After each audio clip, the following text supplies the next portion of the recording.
What is it that lives in the body that history never spoke about out loud?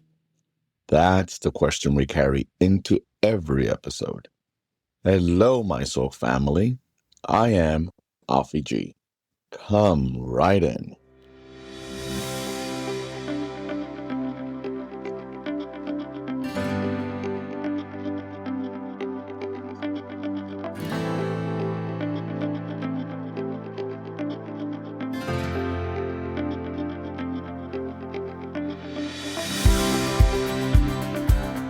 Welcome back to I Am Afi G, What We Carry. So, last episode, we widened the lens on the mother wound and the father wound. We talked about moving out of blame and into understanding, and we ended on something which I believe was powerful, that you were not chosen by the wound to suffer, but chosen by the lineage to heal. And I know that landed for a lot of you, but I also know it raised a very real, very practical question. A question that keeps people up at night. So let's talk about it today. And the question is, what happens to my relationships, to my actual family, when I choose to heal? What happens when the work I am doing starts to make people I love uncomfortable? And quite frankly, what about my healing makes them act so insensitively and like jerks, really? Oh, in the name of the baby black Jesus. Because here is the thing nobody warns you about when you begin this journey. Are you ready? Sometimes healing looks like disappointing your family, and nobody prepares you for how much that costs. That's what we're talking about today. The loneliness of being the one who chose to grow. Let's go there. Let's go there in the most honest way possible.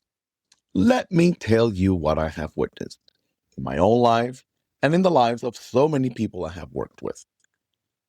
When you embark on a healing journey, the people close to you are not always ready to understand it because they are still trapped inside an outdated schedule, an old script that doesn't allow them to see that they too have options. And this, to me, is one of the deepest issues with healing, because healing teaches you something dangerous to a system built on staying stuck. Healing teaches you that you have options, that you have the power of choice.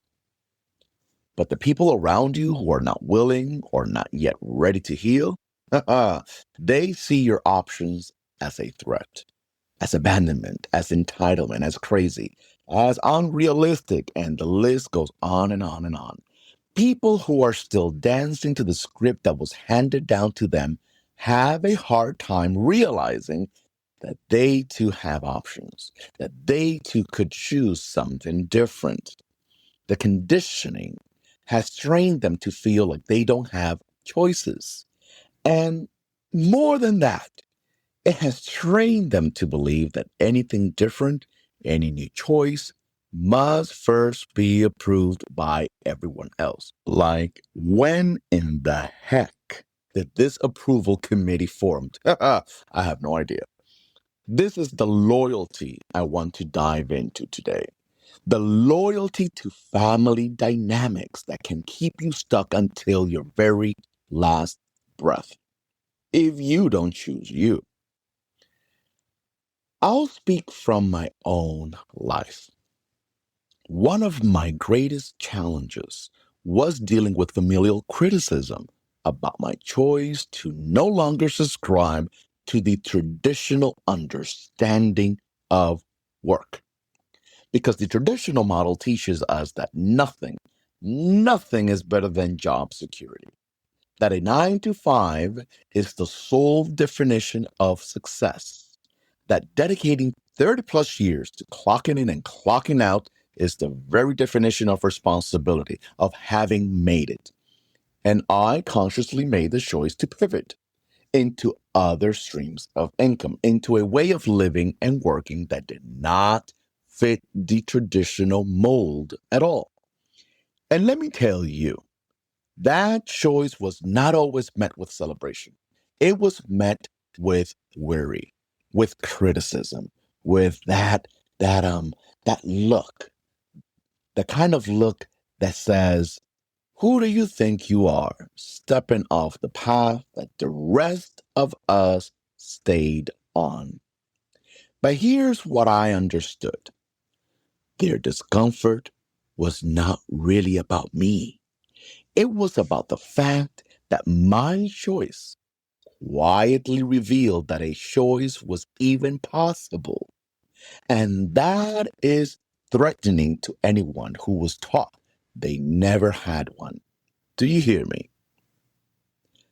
Now let's talk about the guilt, because so many of you feel it. You set a boundary and you drown in guilt. You choose yourself and you feel selfish. You reach for more and something inside you says, who are you to want this? So here's a truth that must be told. Guilt does not get you acknowledged. Guilt does not get you rewarded. It does not honor anyone. Feeling guilty for healing does not lift up the people you left behind. It just keeps you stuck alongside them. And when you feel that guilt for healing, I want you to understand it is telling of something so much bigger.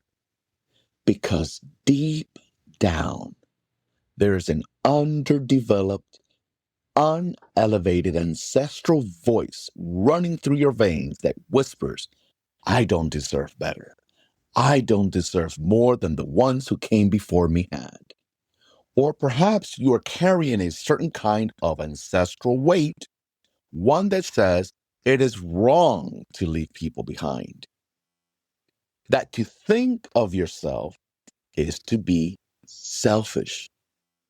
And I need you to hear me clearly. These statements are nothing but lies disguised as truths. This kind of mentality, this idea that you must settle, that wanting more is a betrayal, this was taught. This is indoctrination. In the history of our peoples, this was the very script that slave owner needed, the enslaved to believe. A script running in your mind right now, generations later, trying to convince you that settling is okay, that staying small is loyalty. And there is another large group of us who are guilted through religious doctrine, doctrine that indirectly taught us that dreaming too big is boastful, that wanting more is showing off, ostentatious, money hungry. And so this person trains themselves not to want more than what they already have. Does this sound familiar? Do you hear what I'm saying here? The guilt you feel for healing, for growing, for wanting a fuller life, so much of it was never even yours. It was installed. And what was installed can be uninstalled. I want to speak now to something that is especially alive in marginalized communities, in our communities. Because in many of our families and cultures, the desire to expand, to want better, to reach higher gets shunned. It gets looked at as greed. And to the person who cannot yet see themselves in a better position, in a better home, a better car, a fuller life, your hunger for more can look like you being ungrateful for where you come from. As though honoring your roots requires you to stay small. As though rising is the same as forgetting. But there is a sadder layer underneath this, and I want to name it gently because it is tender. Very often, The families that shame you and guilt you for stepping into your healing are not judging you because they don't understand why you've changed. They are struggling because somewhere deep inside, they are angry at themselves. Angry for not choosing to heal when they had the chance. Angry for not finding the courage to do what they now see you doing. Do you hear me? It is almost like watching someone be secretly mad at themselves for never having the courage to become what you are becoming right in front of them. These are the people who are happy with you as long as you stay living in the version of yourself that is equal to them or less than them. But the moment you want to go higher, the moment you pursue your dreams, the moment you begin to soar, suddenly you're the problem. And I'll be honest with you, these ones can be more dangerous than the family members who simply cannot understand you. Because the one who doesn't understand is just confused. But the one who is mad at their own reflection when they look at you, that one may quietly work against your rising and smile while they do it. I don't say this to make you paranoid, okay? I say it so you can stop taking it personally.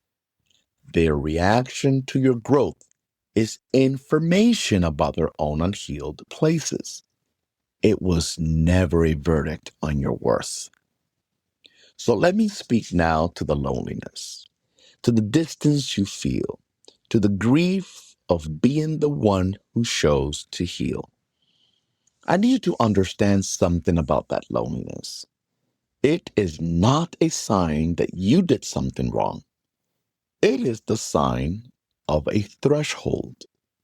Every person who has ever broken a generational chain has had to walk for a stretch of a time through a lonely corridor because you are doing something no one in front of you modeled. There are no footprints to step into. So you are not following footprints. You are making them. And the ones who come after you will walk a path you cleared with your own loneliness. So let me reframe the grief itself. You are not losing your family. You are becoming the ancestor your family has been waiting for. Sit with that. Somewhere back in your line, there was someone who wanted to choose differently and couldn't. Someone who felt the pull towards something more and had no permission, no safety, no options to reach for it. That longing did not die with them. It traveled through the generations and it is alive in you right now. So when you choose to heal, you're not betraying your lineage. You're answering the prayer of the one in your lineage who never got to choose.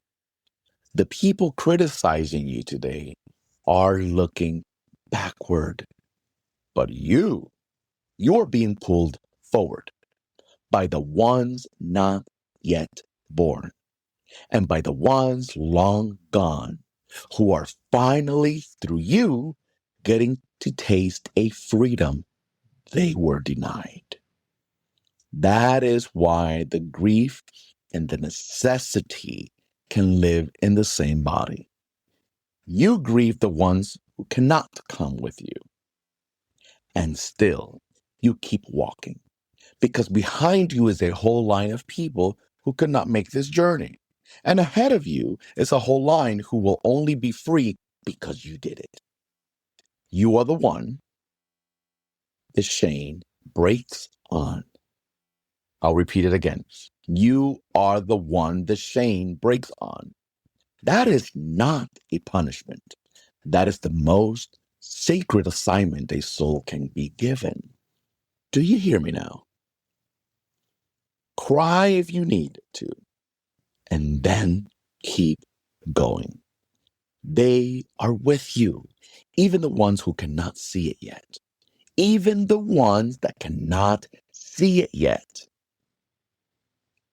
The one thing you can't do is put a hold on your vision, on your dreams, on your journey, on what your ancestors know you can be. Because someone you live with, someone you cohabit with, someone you are in love with, a parent or a grandmother cannot see your vision or thinks it's too big for you or too dangerous. You cannot stop your journey. I hope you heard that.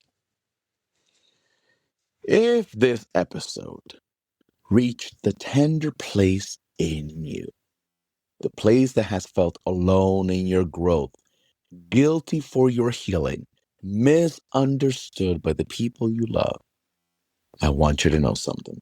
You do not have to walk the lonely corridor completely alone. That is part of why I built the Shadow and Lineage Healing Circle, so that the ones breaking chains would have a room full of others doing the very same brave, lonely, sacred work, so that the corridor has company. This kind of healing, the boundary work, the guilt work, the grief of growing beyond your family's understanding, this is exactly what we hold together inside the circle. If you feel the call, the link is in the shadow notes and in my bio. Subscribe wherever you listen and share this episode with someone who has been made to feel guilty for growing. Someone who has been called selfish for choosing themselves. Someone walking their own lonely corridor right now who needs to hear that they are not abandoning their family. They are becoming the ancestor their family has been waiting for. You showed up. That matters more than you know. May what was spoken today find the place in you that has been waiting to receive it. May it travel down past the mind, into the body, into the marrow, where the courage to keep walking lives. To everyone walking the lonely corridor, clearing a path for the ones who will come after, we honor your courage today. You are not alone, and you are not wrong. I am Afi G, and this has been What We Carry. Ashe.